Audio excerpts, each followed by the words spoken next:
In the early 2010s, every party had one song in common. It was Party Rock Anthem by LMFAO. The duo got big with their big curly hair, funky clothing, and catchy electro dance beats. Their vision was extremely clear as they knew what made them famous in the first place, so they never tried to deter from that. But after working for 5 years together, the duo announced that they are splitting up, leaving their fans heartbroken. Hello everyone, and welcome to True Celebrity Stories. Are you also wondering where did LMFAO go since releasing the biggest party anthem? Fret not. Today we'll discuss what happened to LMFAO. Before we get started, don't forget to like, comment and share. Also, subscribe and hit the bell icon so you'll never miss any updates.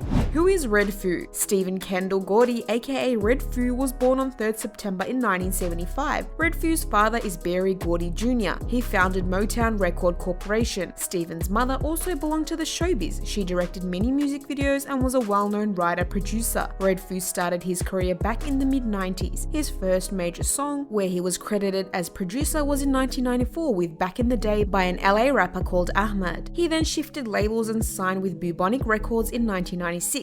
In the late 90s, he also worked with Black Eyed Peas when they were more of an underground talent. RedFoo first released his song where he has contributed vocally was I Gotta Know. The song also featured Tech N9ne. Who is Sky Blue? The other half of the duo Sky Blue, whose real name is Skylar Austin Gordy, was born on 23 August in 1986. Sky Blue is the son of Berry Gordy and his brother is also a DJ. He came into the limelight when he formed the group LMFAO with his paternal uncle RedFoo. Sky Blue had always looked up to his uncle, and on 1st April 2007 they jokingly decided to become an uncle-nephew duo. Little did they know they were about to rock every party around the world. Mega hit Party Rock Anthem. Once RedFoo and Sky Blue united their forces, they started gaining a lot more attention for their upbeat party tunes. They were becoming famous by being on the radio and were also invited regularly to play on shows. After enough of DJing, the duo decided to go for something big. RedFoo's friend will.i.am got him in touch with Interscope label where they played their demos. After hearing it, the head of the label, Jimmy Levine, liked it and got them signed. A person from the label later told that they came in as already experienced artists. Their demos had a professional feel to them and the label thought they wouldn't need to put in much effort in training them from the start. On 7 July 2009, RedFoo and Sky Blue released their debut album called Party Rock. The album peaked at 33rd position on the chart and on the Billboard Dance Chart. It went even higher to claim the 2nd position. The first song, I'm in Miami Bitch, was a moderate hit and went on to chart at 51st position. 2010 was the year where the duo met another world-renowned DJ, David Guetta, and decided to collaborate with him. LMFAO featured in Getting Over You by Guetta and the song became a worldwide hit. It went on to top the charts in 10 countries and in the US it claimed the 31st spot. Later that year, LMFAO released their 2nd album, which had their biggest hit single to date, Party Rock Anthem. It was released as a New Year's celebration song on 1st January 2011. Apart from LMFAO, the song had Lauren Bennett, who was a British singer. Earlier she was in Paradiso Girls. Party Rock Anthem's music video also showed the producer Goonrock doing his viral Melbourne Shuffle dance. As the song was the life of every party, it was no wonder it peaked at #1 spot on Billboard Hot 100 chart. Party Rock Anthem was a mega blockbuster that turned them into an overnight sensation. The duo had earlier said their goal was to make party music a global phenomenon, which they successfully did. After seeing such high, everyone was curious to see their next song, and that big successor came in the form of I'm Sexy and I Know It. This time they didn't come with harmless party fun, they made a controversial video. The video showed men gyrating in their underwear, which offended many people who thought their songs were kid-friendly, as they just made upbeat party songs. Despite the controversy, the song went on to become huge and peaked at #1 spot like Party Rock Anthem. Their craze was such that they went to perform alongside Madonna at the Super Bowl. Rick Ross suing LMFAO. In 2014, rapper/producer Rick Ross sent the legal notice to LMFAO for their mega hit song lyrics. The notice was sent because of copyright technicality and it was meant to target only 3 words in the song. The phrase was every day I'm shuffling. In Party Rock Anthem, the line every day I'm shuffling is constantly repeated, which Ross accused them of stealing. He said it was part of his track Hustlin', which was released in 2006. Initially, Ross tried to convince the judge by showing copyright registration, but soon his case became messy. He had the term hustlin' copyrighted, but as it turned out, the same term had been registered 3 times by big music publishing companies. Court then asked Ross to first sort out his registration. The case was finally settled outside of the court in 2018, and both of the parties agreed to keep the terms under the wraps.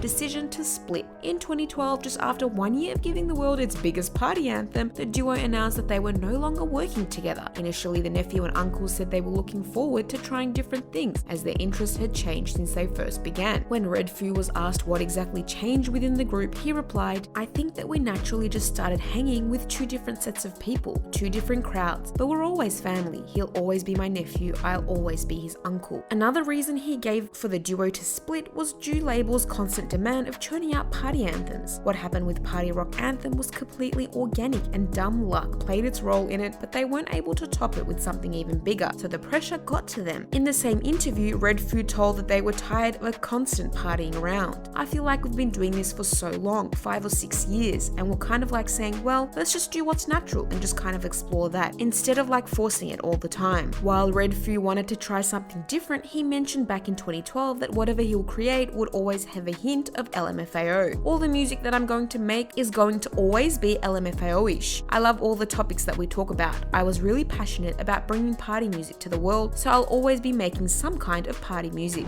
Controversy regarding royalties. When the group split, RedFoo was acting as a frontman. He gave all the interviews where he kept repeating that the only reason for them to split is because they want to move in different directions, but in 2016, Sky Blue had enough, and he finally decided to tell the world his truth. In a lengthy post, he told the world that his uncle had screwed him over. Sky was neither given any royalties, nor was he being included in the case which Rick Ross filed. His post read, "I've been wanting to speak my truth about this whole LMFAO situation for a long time. Out of respect to our family, I kept it all to myself. I woke up this morning excited to plan the release of my album that has been 2 years in the making, but then I get a call from my lawyer telling me you say you own all my LMFAO royalties. Different things like this would go on all the time when you know we're 50-50 across the board. The way you belittle people and your crazy power trips were some of the main reasons our relationship as family and partnership has greatly suffered. I'm sure you know I've been trying to get this money released that was held up from the Rick Ross lawsuit. Unlike you, I didn't take the LMFAO brand for myself. Your whole vibe and style since our last show together is completely a half-assed version of LMFAO. My back went out right before a big arena show. You went out and performed, but then just left on the tour bus without seeing me. In fact, you didn't speak to me after that for about a year, which is around the time you announced our hiatus. As someone who really cared, loved, and had your back, this really hurt. I mean, you're my uncle, my blood. You even kept touring as LMFAO and made a lot of money doing it. You never once called me to ask me how I was recovering. You just kept shuffling every day without me. I really loved you, I looked up to you, man, but the more successful we got, the more you wanted control." His note mainly pointed out how his uncle has been nothing but greedy since they got big, and after that one hit, all the label and his uncle wanted was to cash out its popularity. Sky revealed that he was the one who was making the songs for fun and not money. Before this accusation, fans had hoped that the duo might start working again, but from the looks of it, it can be confirmed that there might never be an LMFAO reunion. But as they say never. We'll keep our fingers crossed.